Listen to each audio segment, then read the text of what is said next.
The massive hall stretched high above the gathered aliens. Hundreds of different species sat in curved rows that spiraled up toward the crystal ceiling. Some walked on 4 legs, others floated in the air, and a few needed special tanks filled with strange liquids to survive. This was the Galactic Federation Council, the most powerful group in known space. Admiral Vexthai stood at the center of the hall. His crystalline skin caught the light and threw it back in rainbow colors. At 12 feet tall, he towered over most other species. His forearms moved as he spoke, each gesture sharp and commanding. "Council members!" His voice boomed through the hall's speakers. "We have detected something unusual in Sector 7. A hologram appeared above the Admiral's head. It showed empty space with tiny dots of light marking distant stars. The image zoomed in on one particular area near a red giant star. These are the outer regions of the Rigel system." Vexthai continued. "Our sensors have found a small group of ships. Unknown origin. Unknown purpose." Commander Kaldos stepped forward. Her blue skin shifted colors as she moved, showing her excitement about the discovery. She was from the Etherian Collective, known throughout the galaxy for their advanced scanning technology. "Show them the details," Vexthai ordered. The hologram changed. Now it displayed 5 small ships floating in the darkness of space. Compared to the Federation's massive vessels, they looked like toys. The largest ship was barely 300 meters long. Their hulls were made of simple metal, dull gray and practical looking. A sound echoed through the council hall. It started as a few quiet chuckles, then grew into open laughter. The aliens found the tiny ships amusing. Counselor Zephyra rose from her seat. Her tentacles waved in the air as she spoke. "Admiral, surely you're not concerned about these. What should we call them? Spaceboats?" More laughter filled the hall. A representative from the Corvani Empire, whose own ships were over 1 kilometer long, slapped his massive hand on his desk. "My personal shuttle is bigger than their largest vessel." "Look at their technology," said another counselor, pointing at the hologram. "Basic metal construction. Simple energy readings. They're using chemical rockets for propulsion. We abandoned that technology 3,000 years ago." Vexthai waited for the laughter to die down. "Their weapons appear to be kinetic projectiles. Solid metal rounds fired by explosive charges." This brought even more amusement from the council. Senator Drakmore of the Stellar Dominion stood up, his scales gleaming under the lights. "Kinetic weapons? What's next? Are they going to throw rocks at our ships?" "Perhaps they're pirates," suggested Counselor Zephyra. "Some desperate group from a primitive world trying to raid cargo ships with whatever scrap metal they could find." "Or refugees," added another voice. "Fleeing some disaster on their homeworld in whatever ships they could build." Vexthai raised one of his 4 hands for silence. "Whatever they are, they're in Federation space without permission. Standard protocol requires us to investigate and remove any unauthorized vessels." "Send a patrol ship," Counselor Zephyra said with a dismissive wave of her tentacles. "1 vessel should be more than enough to handle 5 primitive boats." "Better yet," laughed Senator Drakmore. "Send a cargo hauler. These ships are so small we could probably just scoop them up and carry them away." The hall erupted in laughter again. The idea of Federation forces being threatened by such tiny primitive ships was absurd to everyone present. The Federation had conquered dozens of star systems. Their biomechanical ships could reshape themselves for any battle. Their quantum drives allowed them to cross vast distances in mere days. Admiral Vexthai nodded. "Very well. I'll dispatch Subcommander Nethal in the Serenity's Edge. A single patrol vessel should be sufficient to deal with this minor situation." "Make sure he's gentle with them," called out one counselor. "We don't want to accidentally destroy them before we can study their quaint technology." "Perhaps we can put them in a museum," suggested another. "A display showing how primitive species attempt space travel." As the laughter continued, Vexthai dismissed the matter from his mind. He had more important concerns than dealing with a handful of scavengers and outdated ships. The Federation was planning expansion into new sectors. There were trade disputes to resolve and territorial boundaries to establish. The small ships in Sector 7 were barely worth mentioning. They posed no threat to anyone, least of all the mighty Federation fleet. Whatever primitive species had built them would soon learn that this region of space belonged to more advanced civilizations. Deep in the Federation's central computer system, buried under millions of files and reports, was a single entry marked with red warning symbols. The file was labeled Sol System, Species Classification, Human, Threat Level, Extreme caution advised. The document contained warnings about unpredictable behavior, dangerous resourcefulness, and a species that refused to surrender even when facing certain death. But the file was so old and buried so deep that no one had accessed it in over a century. The Federation's intelligence officers had more current threats to worry about. They spent their time tracking the movements of established enemies and monitoring known dangerous species. No one thought to check the database for information about the owners of 5 small ships. The Federation had grown comfortable in its power. They had defeated every challenge for so long that the idea of a real threat seemed impossible. The council session continued with discussions of trade routes and colonial expansion. The unknown ships were forgotten as quickly as they had been mentioned. Vestan filed his report and moved on to other business. In the depths of space, the 5 mysterious vessels continued their slow journey through the Rigel system. Their crews had no idea they had been detected. They had no knowledge of the Galactic Federation or its vast military power. They were simply explorers, traveling farther from home than any of their kind had gone before. The Federation would soon learn that some threats came in small packages. They would discover that advanced technology meant nothing without the will to use it properly. Most importantly, they would find out that there were species in the galaxy who fought harder when the odds were against them. But for now, the Council laughed and planned and dismissed the tiny fleet as nothing more than a minor curiosity. Their mistake would cost them dearly. Captain Jake Morrison stood on the bridge of the UES Defiance, watching the stars through the main viewing screen. The ship hummed quietly around him, a sound he had grown to love during the long journey from Earth. Behind him, his crew worked at their stations with practiced efficiency. "Any word from the other ships?" Morrison asked. Lieutenant Amy Rodriguez looked up from her tactical station. "All vessels reporting normal status, Captain. The Liberty, Valor, Freedom, and Haven are maintaining formation as ordered." Morrison nodded. This was humanity's farthest expedition into space, 5 ships carrying the hopes and dreams of everyone back on Earth. They had followed strange energy readings for months, jumping from star system to star system, always hoping to find something new. "Captain," called out Communications Officer Lisa Park from her station, "I'm picking up an unusual energy signature. Something big, approaching from our starboard side." "On screen," Morrison ordered. The main viewer shifted to show empty space. Then slowly something massive began to materialize.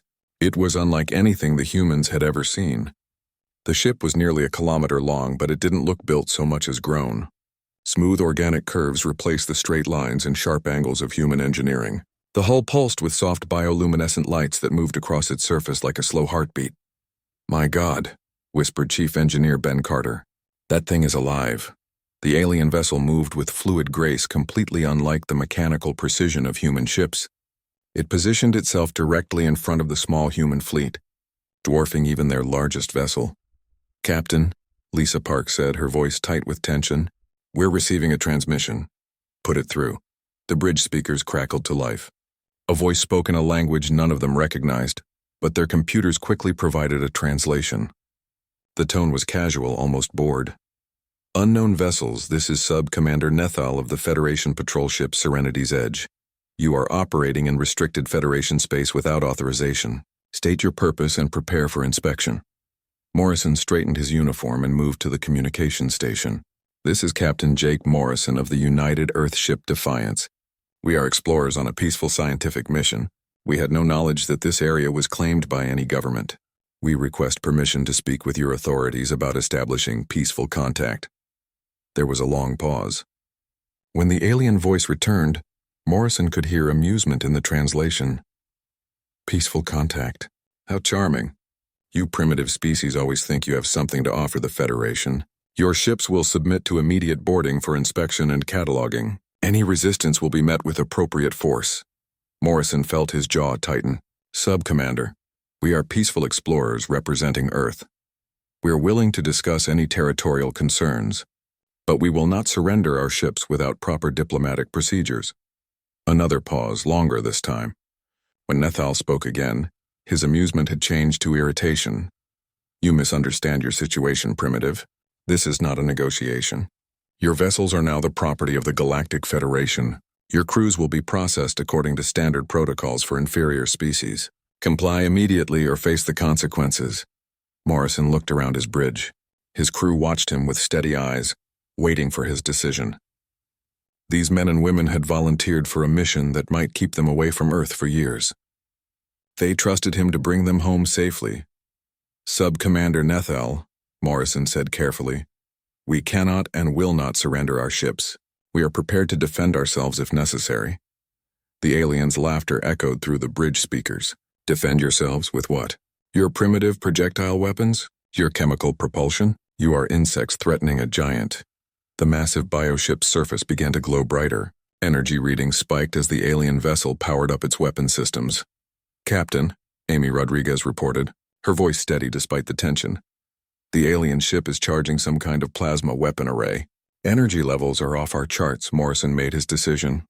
"All ships, this is Defiance Actual. Defensive positions. Prepare for combat." "You cannot be serious," Nethal's voice crackled over the speakers. "Very well. Perhaps a demonstration is required." A brilliant beam of bioplasma lanced out from the alien ship. It struck the destroyer Liberty, sending the human vessel spinning out of control. Sparks flew from damaged systems as the ship fought to regain stability. "Liberty reporting heavy damage," came Commander Steve Hayes' voice over the fleet communication channel. "Engines offline. We're sitting ducks out here." Morrison's hands clenched into fists. "That was a mistake, Sub-Commander." "On the contrary," Nethal replied, "that was a warning. The next shot will destroy you completely. Surrender now and your crews will be allowed to live as Federation subjects." Two smaller ships detached from the bio-vessel, heading toward the crippled Liberty. Morrison could see boarding pods extending from their hulls. "All ships," Morrison ordered, his voice cold as space itself. "Weapons free. Protect the Liberty." The human fleet opened fire. Kinetic projectiles and energy beams lanced toward the alien vessels. To everyone's surprise, the shots connected. The organic hulls of the boarding ships ruptured, spilling atmosphere and alien crew members into space. "Impossible." Nethal's voice had lost all trace of amusement. "How are your primitive weapons penetrating our bioshields?" Morrison didn't bother to answer. "Rodriguez, target their main ship." All forward guns. The Defiance's railgun batteries swiveled toward the massive alien vessel. Depleted uranium rounds accelerated to incredible velocities, slammed into the bioship's hull. Each impact sent shockwaves through the organic structure. Nethal's ship returned fire, but the smaller human vessels proved surprisingly agile. They darted between the plasma beams like fighters, their compact size allowing them to change direction quickly. "Ben," Morrison called to his engineer, "can we get more power to the guns?" "Already on it, Captain," Carter replied. "Rerouting power from non-essential systems. But we can't keep this up forever." The battle continued for several more minutes. The human ships worked together with practiced coordination, covering each other and focusing their fire on the alien vessel's weapon systems. Despite their size disadvantage, they began to inflict serious damage on the bioship. Finally, Nethal's voice returned over the speakers, but now it carried a note of panic. "This is not over, primitives. The Federation will send a proper fleet to deal with you. You have no idea what you have done." The massive bioship turned away from the human fleet, its damaged hull trailing atmosphere and biological fluids. It accelerated quickly, disappearing into hyperspace with a flash of twisted light. Morrison stood in the sudden quiet of his bridge, listening to damage reports from his fleet. The Liberty was badly hurt but repairable. The other ships had suffered minor damage. "Captain," Lisa Park said quietly, "what do we do now?" Morrison looked at the stars on his main screen, knowing that somewhere out there a much larger alien fleet would soon be heading their way. "We prepare," he said simply, "and we make sure Earth's children don't go quietly into the night." Admiral Vexthai stared at the report on his desk, his crystalline features reflecting the harsh light of his office. Sub-Commander Nethal's account of the encounter made no sense. A handful of primitive ships had somehow damaged a Federation patrol vessel and forced it to retreat. "This is impossible," Vexthai muttered, his forearms gesturing in frustration. Nethal must have suffered some kind of system malfunction. Organic ships don't just fail against primitive kinetic weapons. His aide, a nervous Etherian named Kesra, shifted uncomfortably near the doorway. "Admiral Sub-Commander Nethal insists his ship was functioning normally. He claims the primitive weapons somehow penetrated their bioshields." "Nonsense," Vexthai snapped. Bioshields have stopped everything from quantum disruptors to plasma cannons. A few metal projectiles could never break through. But doubt nagged at the back of the Admiral's mind. Nethal was an experienced officer, not prone to panic or wild stories. If he said something unusual had happened, there might be truth to it. "Sir," Kessera continued, "the sub-commander is requesting a full fleet response. He believes these primitives might be more dangerous than they appear." Vexithai rose from his chair, his massive form casting shadows across the room. Through his office window, he could see the Federation fleet anchored near Zentara Prime. Hundreds of biomechanical ships floated in perfect formation, their organic hulls gleaming in the system's twin suns. "Dangerous?" Vexithai laughed bitterly. "5 tiny ships with outdated technology? I think Nethal has been in deep space too long." Still, the Admiral couldn't completely dismiss the report. The Federation's reputation demanded swift action against any species that dared attack their vessels, regardless of how primitive they might be. "Contact Captain Rexmore," Vexithai ordered. "Tell him to assemble a pacification fleet. 12 ships should be more than enough to deal with these primitives." 12 ships, sir?" Kessera asked. "For 5 primitive vessels?" "Better to use overwhelming force than risk another embarrassing incident," Vexithai replied. "Rexmore is competent and experienced. He'll sort this out quickly." Captain Rexmore received his orders with eager anticipation. The Tyrannid hegemony officer had been hoping for action after months of routine patrol duty. His ship, the Divine Mandate, was a massive battlecruiser designed for planetary bombardment. Taking it against 5 primitive vessels seemed like using a sledgehammer to crack a nut, but orders were orders. Rexmore assembled his fleet with careful precision. Along with his flagship, he selected 6 destroyers and 5 support vessels. Each ship represented the finest Federation technology, equipped with biomechanical systems that could adapt to any combat situation. The fleet included representatives from various Federation species. Commander Yithlok of the Aquatic Depths brought his destroyer Tidal Force. Captain Zarnes from the Crystalline Collective commanded the support ship, Harmonic Resonance. Each officer was confident in their technological superiority. "This should be simple," Rexmore told his assembled captains during their final briefing. "We jump into the system, demand surrender, and when they refuse, we demonstrate Federation power. Standard pacification protocol." "What if they actually fight back?" asked Commander Yithlok. Nethal's report mentioned surprising weapon effectiveness. Rexmore's scales rippled with amusement. "Then we'll show them the difference between real weapons and primitive projectiles. Our bioshields can handle anything they might throw at us." Meanwhile, in the Rigel system, Captain Morrison's fleet worked frantically to prepare for the inevitable Federation response. They had moved deeper into the system's asteroid belt, using the rocky debris for cover while they planned their next move. Morrison called a meeting aboard the Defiance with his ship commanders. Commander Steve Hayes arrived from the Liberty, his ship still showing damage from the first encounter. Commander Karen Foster came from the Valor, while Commander Paul Chen represented the Freedom. Captain Linda Brooks of the supply ship Haven completed the group. "We all know what's coming," Morrison began without preamble. "That alien commander promised to send a fleet. We need to decide whether to run or fight." "Running might be smart," admitted Commander Hayes. "We barely survived 1 alien ship. A whole fleet would overwhelm us in minutes." "But running won't solve anything," Commander Foster pointed out.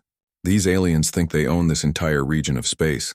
If we retreat, they'll just follow us back toward Earth eventually." Morrison nodded grimly. "That's my thinking too.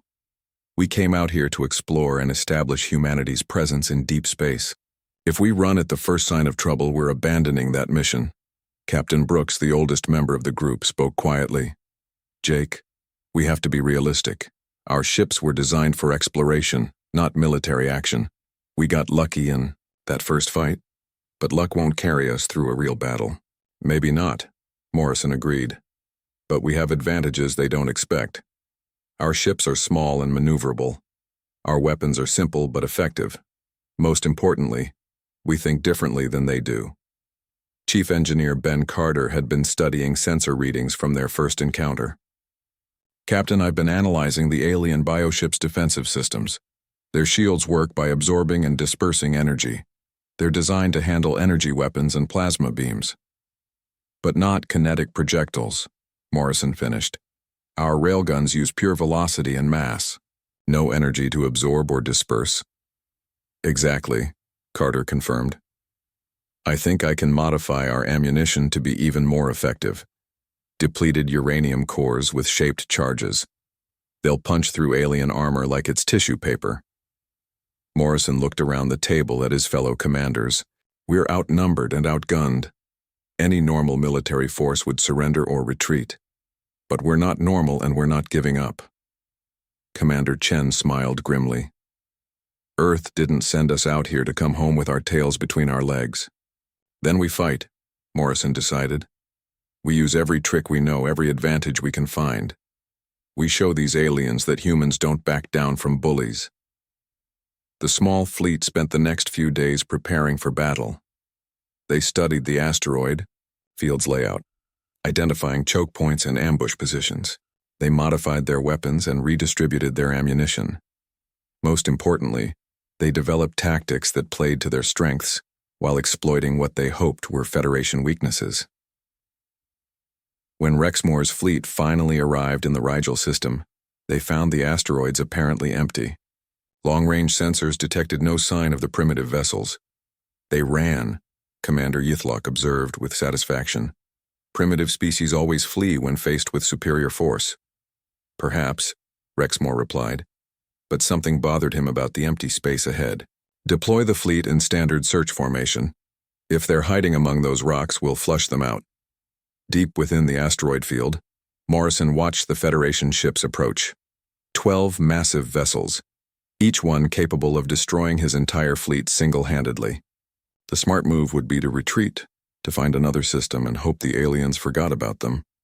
Instead, Morrison activated his fleet's communication system. All ships, this is Defiance Actual. Remember, we're not just fighting for ourselves today. We're fighting for every human who ever looked up at the stars and dreamed of walking among them. Make Earth proud. The trap was set. The Federation fleet was exactly where the humans wanted them. Soon, Rexmoor would learn the same lesson that Nethal had discovered. Size and technology meant nothing without the will to use them properly. Rexmoor stood on the bridge of the Divine Mandate, watching his fleet spread out through the asteroid field. The massive Federation ships moved with confident precision, their biomechanical hulls gleaming in the light of the distant red giant star. Sensors show no immediate contacts, reported his tactical officer. The primitive vessels may have fled the system entirely. Keep searching, Rexmoor ordered. They're here somewhere. Primitive species always try to hide when confronted with superior force. The 12 Federation ships advanced deeper into the asteroid belt. Their powerful shields pushed aside smaller rocks while their scanners probed every shadow and crevice. Rexmoor was confident that his overwhelming firepower would make quick work of the 5 tiny human ships once they were found. Hidden among the larger asteroids, Captain Morrison watched the alien fleets approach through passive sensors. The Federation ships moved in a textbook formation, treating this as a routine search and destroy mission. They're coming in exactly as we hoped, whispered Lieutenant Rodriguez from her tactical station. Spread out, overconfident, not expecting real resistance. Morrison activated his fleet communication channel. All ships prepare for Operation Slingshot. Remember your positions and timing. We only get one chance at this. The human fleet had spent days preparing the asteroid field for battle. They had identified the largest rocks and calculated precise trajectories. Small charges had been placed at key stress points throughout the asteroid belt. What the Federation saw as empty space was actually a carefully prepared trap. Federation fleet has reached the trigger point, reported Communications Officer Lisa Park. All charges armed and ready. Morrison took a deep breath. Execute Slingshot. All units engage. The asteroid field exploded into chaos. Carefully placed charges detonated throughout the belt, sending massive rocks hurtling toward the Federation ships at calculated angles. The aliens' shields could handle individual impacts, but dozens of multi-ton asteroids struck them from all directions at once. What is happening? Rexmoor demanded as his ship shook under multiple impacts. These asteroids are moving in impossible trajectories. His tactical officer's skin had changed to a pale blue color, indicating extreme stress. Sir, someone has weaponized the entire asteroid field. The rocks are being launched at us by controlled explosions. Before Rexmore could respond, the human ships appeared from their hiding places among the asteroids. The 5 vessels moved with surprising speed and agility, darting between the larger rocks as they closed on the confused Federation fleet. The Defiance led the attack, its railguns firing modified ammunition at the nearest destroyer. The depleted uranium rounds punched through the alien ship's bioshield as if it didn't exist, tearing massive holes in the organic hull. Impossible, Rexmore shouted. Our shield should stop those primitive projectiles. Chief Engineer Carter's modifications had worked perfectly. The shaped charges in each round created focused explosions that tore through alien armor like paper. The Federation's energy-based defenses were useless against pure kinetic force. Commander Hayes brought the damaged Liberty into the fight, her remaining weapons adding to the barrage. Despite her injuries from the first encounter, the destroyer fought with desperate determination. Target their weapon systems, Morrison ordered. Keep them from coordinating their response. The human ships worked in perfect coordination. Centuries of naval warfare experience had taught them the value of concentrated fire and mutual support. They focused their attacks on individual Federation vessels, overwhelming them before moving to the next target. Commander Foster's Valor swooped down on a Federation support ship, her guns blazing. The alien vessel tried to turn its main weapons toward her, but Commander Chen's Freedom struck it from the opposite side. Caught between 2 attackers, the Federation ship's hull cracked and began venting atmosphere. Rexmore tried to rally his fleet, but the asteroid bombardment had disrupted their formation. His ships were scattered throughout the belt, unable to support each other effectively. All ships concentrate fire on the largest primitive vessel, he ordered. Destroy their flagship. 3 Federation destroyers turned toward the Defiance, their bioplasma weapons charging for a combined strike. Morrison saw them coming and made a decision that would have terrified any sane starship captain. Full power to engines, he ordered. Take us straight at them. The Defiance accelerated directly toward the 3 alien ships, her railguns firing continuously. The Federation vessels opened fire with their plasma weapons, but the small human ship proved too agile to hit cleanly. At the last second, Morrison ordered a sharp turn that brought his ship between 2 asteroids. The Federation ships tried to follow, but their larger size worked against them in the tight confines of the asteroid belt.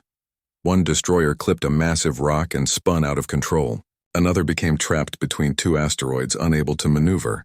The third continued pursuit but found itself alone and facing the concentrated fire of all 5 human ships. This is madness. Rexmore watched in disbelief as his superior fleet was systematically destroyed by primitive vessels. How are they doing this? His answer came in the form of the Liberty, damaged but still fighting as she rammed into the side of a Federation cruiser. Commander Hayes had turned his crippled ship into a guided missile, sacrificing himself to take out a larger enemy vessel. The explosion lit up the asteroid field like a small sun. When the light faded, both ships were gone, but the message was clear. Humans would rather die fighting than surrender. The battle raged for another hour. The Federation ships, designed for overwhelming firepower in open space, struggled to fight effectively in the close confines of the asteroid belt. Their weapons were too large, their ships too unwieldy for this kind of combat. The human vessels darted between the rocks like angry wasps, striking and retreating before the aliens could respond. Each attack was precisely coordinated, focusing maximum firepower on the weakest targets. One by one, Federation ships fell to the relentless human assault. Rexmore watched his fleet being destroyed by opponents he had dismissed as primitives. Finally, only his flagship remained. The Divine Mandate faced off against the 3 surviving human ships among the shattered remains of the asteroid field. Rexmore's crew looked to him for orders, but what could he say? They had been defeated by beings they considered inferior. Surrender now, Morrison's voice came over the communication channels, and we'll allow your surviving crew to live. Rexmore's pride as a Tyranid warrior wouldn't allow surrender to primitives. Never. The Divine Mandate will not yield to inferior species. The final duel began among the floating debris of the asteroid field. Rexmore's massive battlecruiser had enough firepower to destroy a small moon, But Morrison used every trick he had learned in a lifetime of naval combat. The Defiance danced between the alien ship's weapons, never staying in one place long enough to be hit. Her railguns methodically targeted the Divine Mandate's weapon systems, reducing the massive ship's combat effectiveness with each precise strike.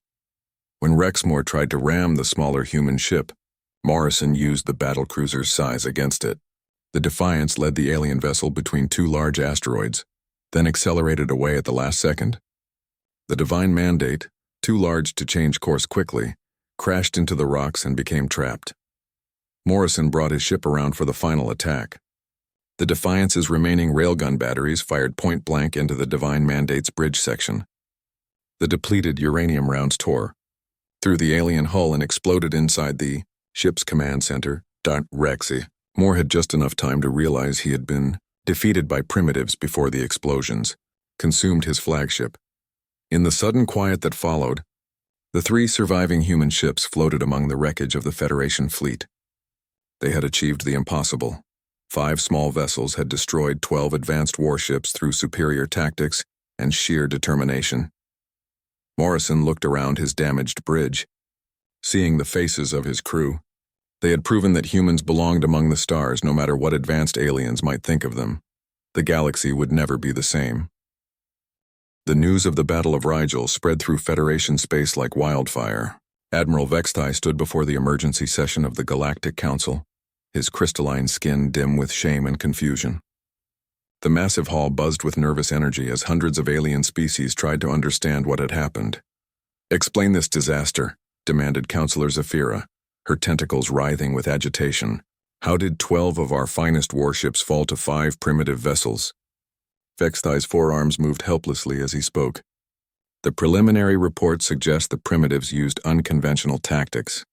They weaponized the asteroid field itself and employed close-quarters combat that negated our technological advantages."